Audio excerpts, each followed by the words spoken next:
ഇക്കണ്ടതൊന്നും ലൈവല്ല മന്നവ. ഇക്കണ്ട video ഒറിജിനലാണെന്ന് നിങ്ങൾക്ക് തോന്നിയോ?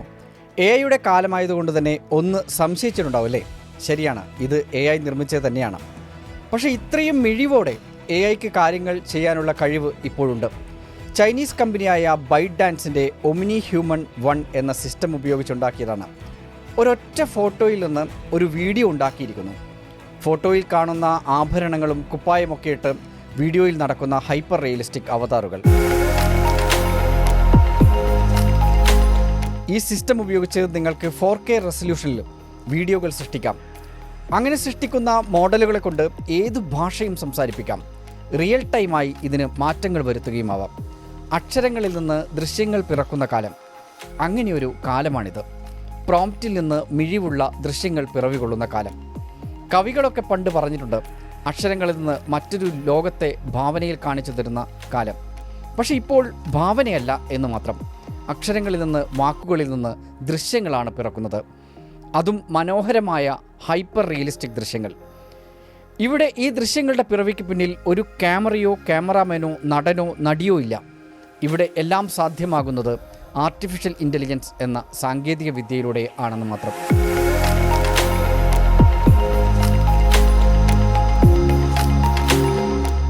Video ദൃശ്യങ്ങൾ ഉണ്ടാക്കുന്ന AI മോഡലുകൾ ഇന്ന് മത്സരത്തിലാണ്. ആരാണ് ഏറ്റവും മികവുള്ള ദൃശ്യങ്ങൾ ഉണ്ടാക്കുന്നത് എന്നുള്ള മത്സരം. ഇപ്പോൾ ലോകത്ത് നടക്കുന്ന ഒരു രസകരമായ മത്സരത്തെക്കുറിച്ച് തന്നെ പറയാം. ചൈനീസ് കമ്പനിയായ ആലിബാബയുടെ Qwen 2.5 എന്ന AI മോഡൽ ഗൂഗിളിനെയും ഓപ്പൺ AIയെയും മറികടന്നിരിക്കുന്നു. അമേരിക്കൻ AI വീഡിയോ ജനറേറ്റീവ് മോഡലുകളെ വെല്ലുവിളിക്കുന്നു. ഡീപ്സീക്ക് എന്ന ചൈനീസ് കമ്പനി ഉണ്ടാക്കിയ ഭൂകമ്പത്തിന് പിന്നാലെയാണ് ആലിബാബയുടെ AI കളം പിടിക്കാനുള്ള വരവ്. അമേരിക്കൻ കമ്പനികളായ ഗൂഗിളും മൈക്രോസോഫ്റ്റും ഓപ്പൺ AIയും തമ്മിലുള്ള മത്സരം നമ്മുടെ മുന്നിലുണ്ട്. അവർ പരസ്പരം മത്സരിച്ച് ഏറ്റവും മികച്ച മോഡലുകൾ നിർമ്മിച്ചുകൊണ്ടിരിക്കുകയാണ്. ആര് മികച്ച മോഡലുകൾ നിർമ്മിച്ചാലും അതിൻ്റെ ഗുണം അമേരിക്കക്ക് തന്നെയാണ്. അപ്പോഴും ആരും അധികം ചൈനയെ ശ്രദ്ധിച്ചിരുന്നില്ല. എന്നാൽ ഇന്ന് AI മുന്നേറ്റത്തിൻ്റെ കാര്യത്തിൽ ചൈനയെപ്പറ്റി പറയാതെ മുന്നോട്ട് പോകാനാവില്ല. അമേരിക്കൻ കമ്പനികളുടെ കേപ്പബിലിറ്റിയെ അവർ മറികടന്നിരിക്കുന്നു. അങ്ങനെ അമേരിക്കൻ മോഡലുകളെ കടത്തിവെട്ടിയ ചൈനീസ് കമ്പനിയായ ഡീപ്സീക്കിനെ ആലിബാബ വെട്ടുന്നു. ഇപ്പോൾ കാണുന്ന മത്സരം ചൈനീസ് മോഡലുകളിൽ ഏതാണ് ഏറ്റവും മികച്ച മോഡൽ എന്നതാണ്. പക്ഷേ ഇവിടെ നമ്മൾ ചിന്തിക്കേണ്ട ഒരു കാര്യമുണ്ട്. ഈ സാങ്കേതിക വിദ്യ ദുരുപയോഗം ചെയ്യുന്ന ഒരാളുടെ കയ്യിലെത്തിയാൽ എന്താകും അവസ്ഥയെന്ന്. അങ്ങനെ വന്നാൽ പിന്നെ നമ്മളുടെ സോഷ്യൽ മീഡിയ വാളുകളിൽ ഹൈപ്പർ റിയലിസ്റ്റിക് ദൃശ്യങ്ങളടങ്ങിയ വ്യാജ വാർത്തകളുടെ പ്രളയം തന്നെ ഉണ്ടാകുമെന്നുള്ള കാര്യം ഉറപ്പാണ്. അതുകൊണ്ടാണ് നിയന്ത്രണങ്ങൾ അത്യാവശ്യമാണെന്ന് പറയുന്നത്. പക്ഷേ ചൈനീസ് അമേരിക്കൻ AI യുദ്ധം കാരണം ആരെ നിയന്ത്രിക്കും എന്നത് ഒരു വലിയ വിഷയമാണ്. കാര്യങ്ങൾ ഇങ്ങനെയൊക്കെയാണെങ്കിലും AIയെ ഡീഫേക്കിനെ മനോഹരമായ ഒരു സിനിമ നിർമ്മിക്കാൻ ഗംഭീരമായി ഉപയോഗിക്കാം എന്ന് കാണിച്ചു തരികയാണ് ഫിലിം മേക്കറായ ഡസ്റ്റിൻ ഹോളിവുഡ്. അദ്ദേഹത്തിൻ്റെ ഹീ ഈസ് കിങ് എന്ന സിനിമയുടെ ട്രെയിലർ തന്നെ ഈ സാങ്കേതിക മികവിൻ്റെ ഗംഭീര ഉദാഹരണമാണ്.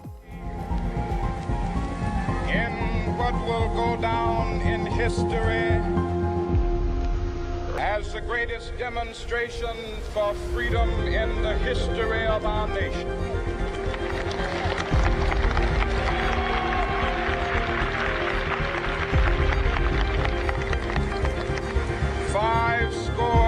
Years ago, I have a dream. Martin Luther King ജൂനിയറിൻ്റെ ഈ വാക്കുകൾ ലോക ചരിത്രത്തിൽ ഏറ്റവും ശക്തമായ പ്രസംഗങ്ങളൊന്നാണ്. 1963 ഓഗസ്റ്റ് 28 വാഷിംഗ്ടൺ DC-യിലാണ് അദ്ദേഹം ഈ പ്രസംഗം നടത്തിയത്. എന്നാൽ ആ പ്രസംഗത്തിൻ്റെ ഓഡിയോ ക്ലിപ്പും ഫോട്ടോകളും ചരിത്രരേഖകളും കൂട്ടിച്ചേർത്ത് Dustin Hollywood he is king എന്ന AI സിനിമ നിർമ്മിച്ചിരിക്കുന്നത്. A great American in whose symbolic shadow we stand today signed the Emancipation Proclamation. This momentous decree came as a great beacon light of hope to millions of Negro slaves who had been seared in the flames of withering injustice. ഇത് വെറുമൊരു സിനിമയല്ല, നമ്മുടെ ചരിത്രത്തെ ജീവനുള്ളതാക്കി മാറ്റാനുള്ള ഒരു ശ്രമമായി വേണം ഇതിനെ കണക്കാക്കാൻ. ഇവിടെ നമ്മൾ ഇത്രയും കാലം പ്രതിമയായും ചിത്രങ്ങളായും മാത്രം കണ്ട മഹാന്മാർ ഇറങ്ങി വന്ന് സംസാരിച്ചു തുടങ്ങിയിരിക്കുന്നു, ചിരിച്ചു തുടങ്ങുന്നു, പ്രസംഗിച്ചു തുടങ്ങുന്നു.